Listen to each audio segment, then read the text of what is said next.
Poďme si dať taký rýchly vlastne blík na ten trh.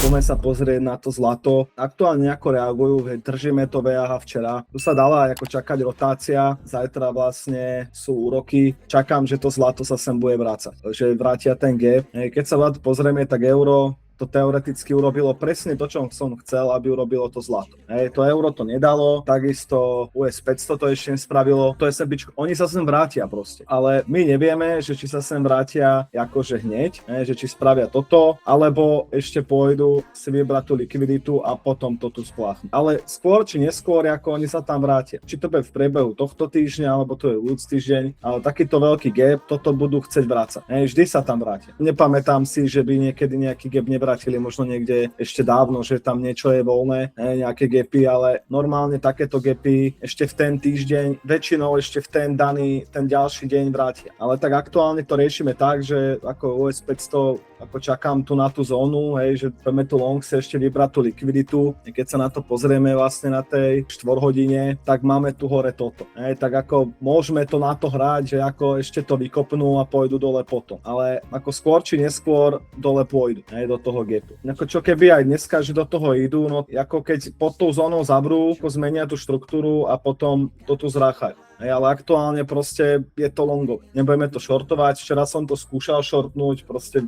vytreskali to hore. Dneska klasicky proste v rámci kontextu, že proste sme aktuálne ako longov. Keď sa pozrieme na to zlato, ja som tu dával ten vstup v podstate agresívnejšie na tejto malej dvojke. Tu je taká malá dvojka a oni si vrátili až to VAH plus tú 30-kovú dvojku. Keď sa pozrieme teraz, môžeme zmazať tie šipky, nech nám to tu nezavádza. Keď sa pozrieme na 5 minúte, tak tu sa dalo v podstate krásne vstúpiť do shortu. Tuto bola táto dvoječka, tuto hore, keď si dáme ten TPO, krásne tuto VAH. VAH plus 5 minútová dvojka. Ešte keď sa pozrieme, myslím, že tam nájdeme aj nejaký tretí dotyk. Takto ešte tretí dotyk na takýto štýl. To traduje na 5 minútach.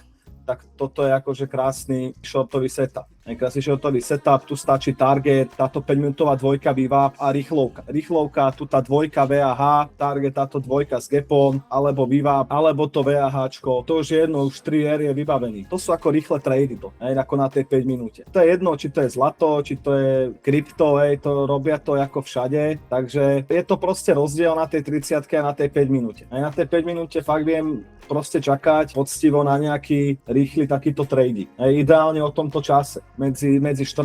až nejako 17. 18. Tuto proste čakám, sedím za tým a čakám proste, kým dajú nejakú dvojku z VAH alebo s VAL-kom, ak to berieme do longu. Keď sa tu pozrieme vlastne tu ráno, toto bolo okolo 8 ráno, tak tu zase bola pekná zmena štruktúry do longu. To pozrieme, tu máme proste jasné vyššie high, tu sme mali nejakú akumuláciu, krásne vyššie high a krásna zmena štruktúry do longu s tým, že tu sme mohli na tejto dvoječke pekne vstupovať do longu a targetovať vlastne tú najbližšiu netestovanú M2, tá bola tu, alebo to Valora High. A sú to 7R trady. Pokiaľ tam nepríde nejaký blbý liquidity sweep, tak fakt, že sú to dobré obchody toto. Je veľmi rýchle, dobré, dá sa to krásne zobchodovať a vidíme to aj tu ako na tej 30-ke, tu tiež ako bola tu tá shortová dvojka, tak ako zatváračka nad tým, túto shortovú dvojku nedali, tak ako oni sa tu vrátia do tohto longového gapu, odtiaľ sa ide sem. To, že pôjdu až sem hore, ako bral som to do úvahy, že sa to stať môže, ale úprimne skôr som čakal na tom zlate, že tu príde agresívnejšie odmietnutie tuto. Ako toto je dobrý setup, jak je longová dvojka, na nej spravia shortovú, tam býva dobrá reakcia, ale vždy to teda treba brať v tom kontexte, v rámci toho profilu, bolo v hre, bola tam tá možnosť, že pôjdeme sem. Ako keby nad tým teraz zavreli, že to tu ešte potiahnú, tak ako pôjdu tu. Aktuálne to vyzerá, že by nám ten náhľad ako mohol výjsť. Uvidíme, jak budú tu reagovať, toto bude dôležité, do tohto by mohli šupnúť,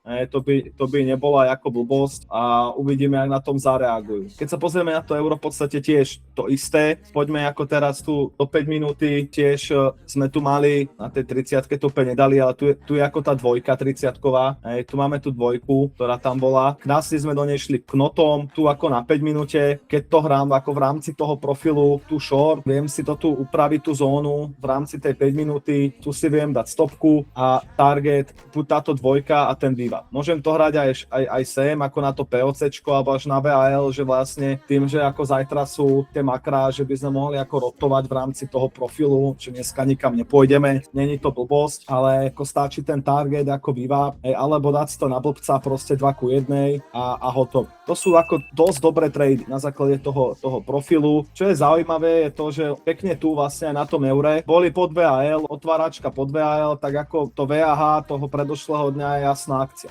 Sranda, že tu nedali ten gap, že si to nehali, neviem, uvidíme, že či ten gap dajú ešte dneska, ale ten gap si tiež dajú skôr či neskôr. Oni si to môžu nehať niekde na makra, na niečo, že to ako otočia predtým, je to blbosť, ale tak proste robia to, ale potom ako zatváračka nad tým VAL, tak sa ide do VAH. Na tom eure, ako nebudem klamať, sa to na tých probkách celkom zle traduje, čo sa týka na tých CFDčkách, lebo tu ako keď idem tu short napríklad a dám si taký úzučky stop loss, jak som dával na tej 5 minúte, že je to 56 bodov, tak ako spread je 15, to stačí, že prídu sem a vykopnú stop. Preto to euro radšej na 30-ke a na tej 5 minúte sa tomu venovať tomu zlatu, to je ešte ako tak lepšie. Poďme Bitcoin, tu dali tuto ten shortový gap a teraz je otázka, že či budú mať silu to zhodniť do toho daily gapu. Uvidíme, teraz to spravili dvojku, toto držia zatiaľ, mohli byť dole, ja si myslím, že by ako malo by to byť dneska akože možné. Tu vidíme klasiku, vlastne včera 17:30 to urobili, tvrdá sviečka hore, veľký volum, pesknú tu bez ničoho, proste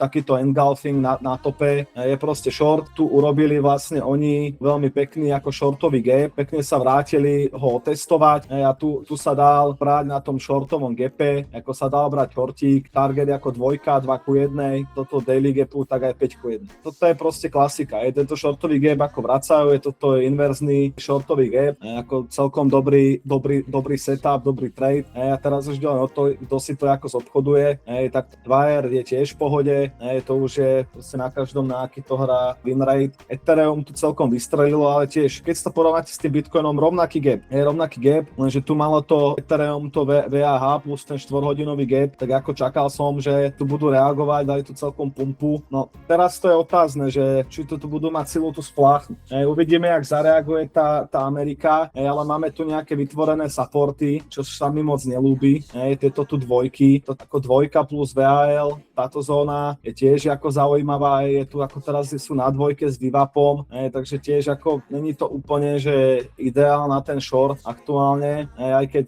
ako mali by to tu vrátiť, ale uvidíme, no. Dám im trošku priestor. Tu XRP som kúkal, vlastne tu spravili ako tretí dotyk. A keď sa na to pozrieme, tak v podstate to isté, jak tuto Ethereum, že tu je to VAH plus akože celá tá zóna. XRP pekne na to zareagovalo, ani to nedošli ten gap. A teraz ako majú tu ako support. Čo tu je problém, je, že zavreli pod týmto. Tým, že zavreli pod týmto, pod touto dvojkou, tak ako za mňa je proste veľká pravdepodobnosť, že by malo prísť toto a mali by si toto tu vrátiť. To by ako mali urobiť, keď si to tu pozrieme, že ak tu vyzeráme vlastne od tohto low po toto high, tu aj to POC, mali by to do toho vrátiť, uvidíme, či sa im to podarí, ale za mňa to je proste shortové stále, to XRP. To Ethereum vyzerá trošku lepšie, akože na long, a vidíme, že ten Bitcoin ako ide, ak by to mohli by to stiahnuť. Solana, to tak čo tu povedať, proste klasická Solana, ako tu tretí dotyk. Keď som ako tie zóny robil, tak ten tretí dotyk tam ešte nebol. Boli sme proste tuto sme boli a akože na základe tej štruktúry tu bola ako SR zóna tiež. Ja tu som čakal akože už tu na tej dvojke, že pôjdu rovno dole. Teraz máme tu nejaký support, mohli by sme to tu ako dať dole, proste keď si to tu dám na 5 minúte, tak ako tu ten tretí dotyk, 5 minúta, tak ako keď to mám ako setup, tu si dám stopku a targetujem len VWAP, tak mám 3R a viem to fakt rýchlo zobchodovať a mám vybavené na ten deň. Treba čakať na tie setupy, proste mám ten obchodný plán, tretí dotyk je môj setup, tak to vidím, tak to obchodujem. O ničom inom to v podstate není. Ak má má niekto nejaké otázky, tak kľudne píšte a poďme ďalej. Roman tam písal, že by chcel pozrieť nejaké príležitosti, ktoré sa dali ako zobchodovať. No, keď sa tu pozriem, čo sa tu dalo, tu boli ako v solidnej rotácii. Keď si všimnete, tak v stredu, keď vyvajú makra, že či to je inflácia, alebo to je to Fed, ako zasadanie a tieto veci, tak oni väčšinou ako z nedele na ten pondelok vedia urobiť nejaký pohyb. Trump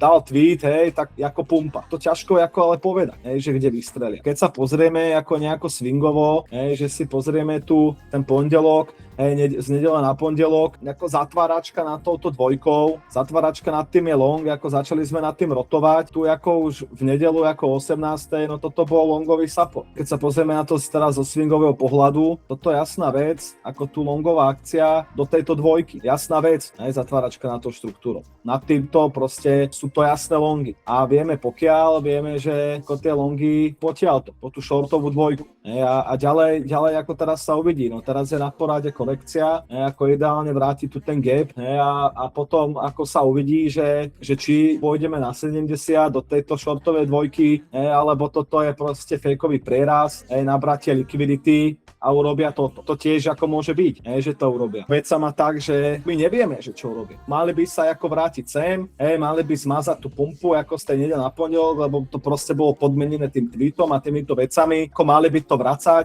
sú tam ako nejaké nevyplnené objednávky, henty tieto blbosti. Kým držia ten support, tak mali by byť ako longovi. No a potom vieme to, že ako zatváračka pod tou dvojkou je pohyb sem, do tohto. No a čo my ďalej vieme povedať, že zatváračka pod touto dvojkou tu je proste do hajzlu. A toto je všetko, čo my ako vieme predikovať.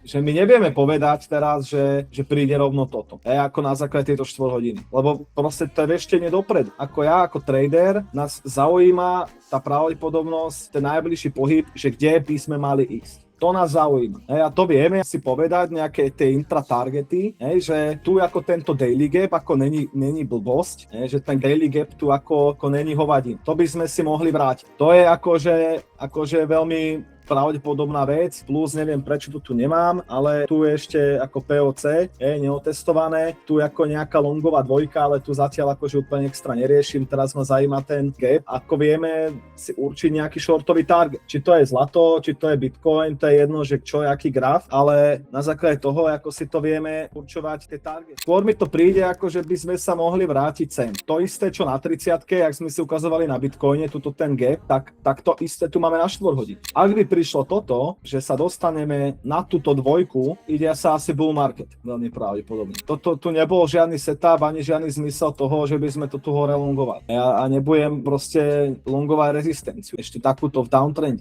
A to, že tu ako ten niečo povie a pošle to hore, tak ako to nikto nevie.